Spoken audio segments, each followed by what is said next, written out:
रात का समय था। आसमान में घने बादल छाए हुए थे और गांव के चारों तरफ घना जंगल सन्नाटे में डूबा हुआ था। यह छोटा सा गांव चंदनपुर था, जहां लोगों के चेहरों पर अब डर ने कब्जा कर लिया था। लोग कहते थे कि गांवों में कुछ अजीब और खौफनाक हो रहा है। हर महीने किसी न किसी की मौत हो रही थी और हर बार मृतक के चेहरे पर एक अजीब मुस्कान होती थी।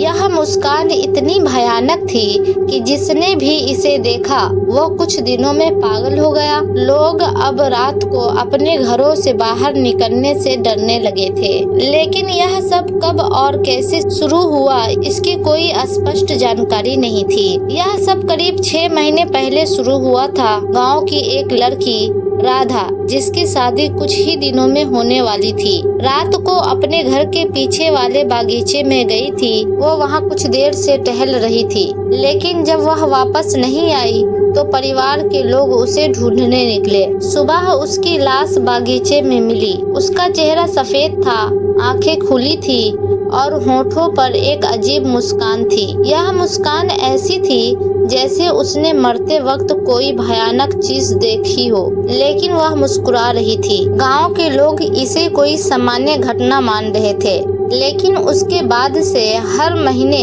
एक एक करके ऐसी घटनाएं होती रही। गांव में 2 लड़के थे, मनीष और अमन। वे दोनों इस मामले की सच्चाई जानने के लिए बहुत उत्सुक थे। मनीष पढ़ाई के लिए शहर जा चुका था, लेकिन छुट्टियों में जब वह गांव लौटा तो उसने देखा कि पूरा गांव डर के साए में जी रहा है। अमन, ये सब क्या हो रहा है? पहले तो हमारा गांव इतना शांत और खुशहाल हुआ करता था, मनीष ने पूछा। मनीष, ये बहुत अजीब है। हर बार जब कोई मरता है तो उसके चेहरे पर वही मुस्कान होती है, और सबसे डरावनी बात ये है कि जिसने भी उस मुस्कान को करीब से देखा वह कुछ दिनों में या तो मर गया या पागल हो गया, अमन ने कहा। मनीष ने यह सुनकर ठान लिया कि वह इस रहस्य को सुलझाएगा। गांव के बाहरी हिस्से में एक पुरानी और खंडहर जैसी हवेली थी। लोग कहते थे कि यह हवेली श्रापित है, कोई भी इसके पास जाने की हिम्मत नहीं करता। कहा जाता था कि वहाँ रात के समय किसी औरत के हंसने की आवाज सुनाई देती थी। मनीष और अमन ने तय किया कि वे इस हवेली में जाकर सच का पता लगाएंगे। क्या तुम पागल हो गए हो मनीष? वहाँ जाना मौत को बुलाने जैसा है,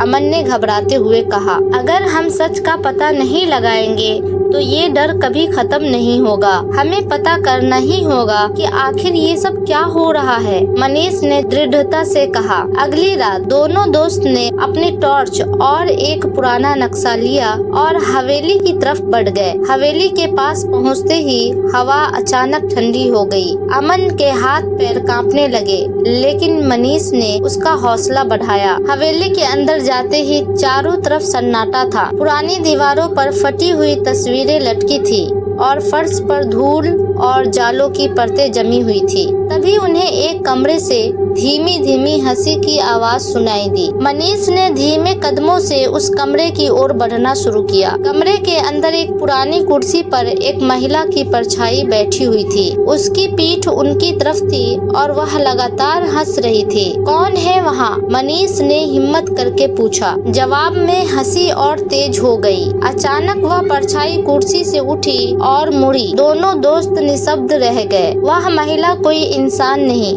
बल्कि एक खौफनाक आकृति थी। उसकी आंखें गहरी काली थी और उसके होठों पर वही डरावनी मुस्कान थी जो मृतकों के चेहरों पर दिखती थी। अमन ने डर के मारे चिल्लाते हुए मनीष का हाथ खींचा और दोनों दौड़ते हुए हवेली से बाहर निकले। लेकिन बाहर निकलते ही उन्हें ऐसा लगा जैसे हवेली के दरवाजे खुद ब खुद बंद हो गए हो। मनीष, ये क्या था? वो औरत कौन थी? अमन ने हाफते हुए पूछा। मुझे नहीं पता, लेकिन ये मामला किसी सामान्य मौत का नहीं है। इस हवेली का कुछ तो रहस्य है और हमें इसका पता लगाना ही होगा, मनीष ने कहा। अगले दिन दोनों दोस्तों ने गाँव के सबसे बुजुर्ग व्यक्ति पंडित जी से इस हवेली और मुस्कान का रहस्य पूछने का फैसला किया। पंडित जी ने उन्हें एक पुराना किताब दिया जिसमें उस हवेली और वहाँ रहने वाली महिला का जिक्र था। उन्होंने बताया यह हवेली कभी सावित्री देवी नामक महिला की थी। सावित्री बहुत सुंदर थी, लेकिन उसका जीवन त्रासदी से भरा हुआ था। लोग कहते हैं कि उसने अपने पति और बच्चों को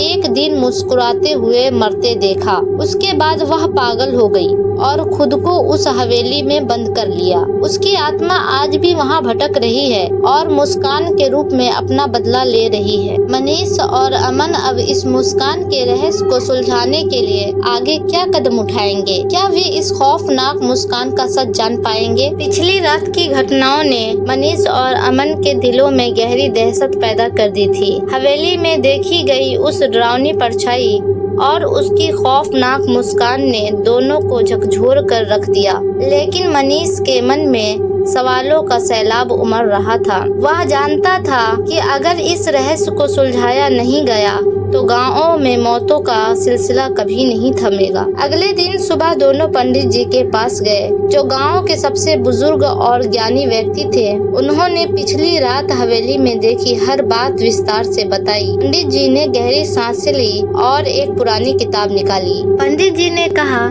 यह हवेली करीब 100 साल पुरानी है। इसे राजा विक्रम सिंह ने बनवाया था। उसकी पत्नी सावित्री देवी अपनी खूबसूरती और हंसमुख स्वभाव के लिए जानी जाती थी, लेकिन उसकी मुस्कान के पीछे दर्द छिपा था। सावित्री को तांत्रिक विद्या में रुचि थी और वह अमृतों पाने की कोशिश में तंत्र मंत्र का अभ्यास करती थी। पंडित जी ने किताब खोलते हुए बताया, एक दिन सावित्री ने अपने पति और बेटे को एक तांत्रिक क्रिया के लिए बलिदान कर दिया। वह अमर होने की चाह में इतनी अंधी हो गई थी कि अपने परिवार को भी नहीं बख्शा, लेकिन यह क्रिया असफल रही। कहते हैं कि उसी दिन से इस हवेली पर श्राप लग गया। और यह मुस्कान? मनीष ने उत्सुकता से पूछा। सावित्री ने मरते समय एक श्राप दिया था कि जो भी इस हवेली में आएगा और उसकी मुस्कान को देखेगा, वह या तो मौत को गले लगा लेगा या पागल हो जाएगा। उसकी आत्मा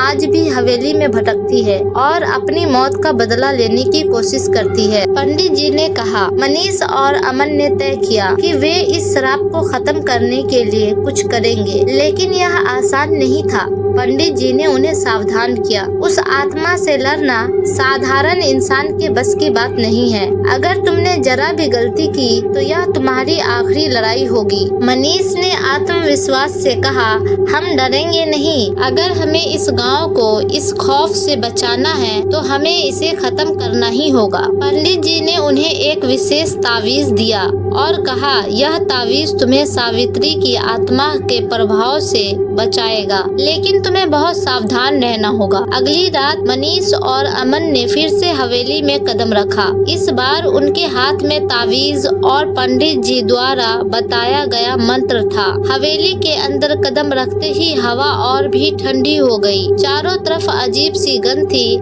और दीवारों पर खून के धब्बे दिखाई दे रहे थे। दोनों दोस्त धीमे कदमों से उस कमरे की ओर बढ़े जहां पिछली बार वह खौफनाक परछाई दिखी थी। कमरे में पहुंचते ही दरवाजा अपने आप बंद हो गया। तभी अचानक वह हंसी फिर से गूंजने लगी। तुमने वापस आने की हिम्मत कैसे की? एक गहरी और भयावह आवाज गूंजी। दोनों ने चारों ओर देखा, लेकिन कोई नजर नहीं आया। तभी सामने एक धुंधली आकृति उभरने लगी। वह सावित्री देवी की आत्मा थी। उसकी आंखें काली थी और होठों पर वही खौफनाक मुस्कान थी। सावित्री की आत्मा ने मनीष और अमन की तरफ इशारा किया। तुम मेरे श्राप को तोड़ने आए हो? यह असंभव है। मेरी मुस्कान मौत का पैगाम है और इसे कोई नहीं मिटा सकता, उसने जोर से कहा। अमन ने डरते हुए मंत्र पढ़ना शुरू किया, लेकिन उसकी आवाज कांप रही थी। तभी हवा में तेज आवाज हुई और एक भारी ताकत ने उसे दीवार से टकरा दिया। अमन घायल हो गया और बेहोश हो गया। मनीष ने तावीज को पकड़ा और सावित्री की ओर बढ़ा। उसने पंडित जी द्वारा बताया गया मंत्र पूरी ताकत से पढ़ना शुरू किया। आत्मा चीखने लगी और हवेली की दीवारें हिलने लगी। लेकिन मनीष ने हार नहीं मानी। मंत्र पढ़ते पढ़ते मनीष ने देखा कि हवेली के एक कोने में एक पुराना बक्सा रखा हुआ है। पंडित जी ने कहा था कि यह सावित्री की शक्ति का स्रोत किसी वस्तु में बंद है। मनीष ने बक्से की ओर दौड़ लगाई और उसे खोल दिया। बक्से के अंदर एक पुरानी तस्वीर और तांत्रिक पुस्तक थी। तस्वीर में सावित्री अपने पति और बेटे के साथ मुस्कुरा रही थी। मनीष को समझ में आ गया कि इसी तस्वीर में उसकी सारी शक्ति छिपी हुई है। उसने तस्वीर को जलाने का फैसला किया। नहीं, सावित्री की आत्मा ने चीखते हुए कहा, अगर तुमने इसे जलाया तो मेरी आत्मा हमेशा के लिए खत्म हो जाएगी। लेकिन मनीष ने बिना डरे तस्वीर में आग लगा दी। तस्वीर जलते ही हवेली की दीवारें से चीखों की आवाज गूंजने लगी। सावित्री की आत्मा ने मनीष की तरफ देखा और गायब हो गई। तस्वीर जलने के बाद हवेली में सन्नाटा छा गया। अमन को होश आया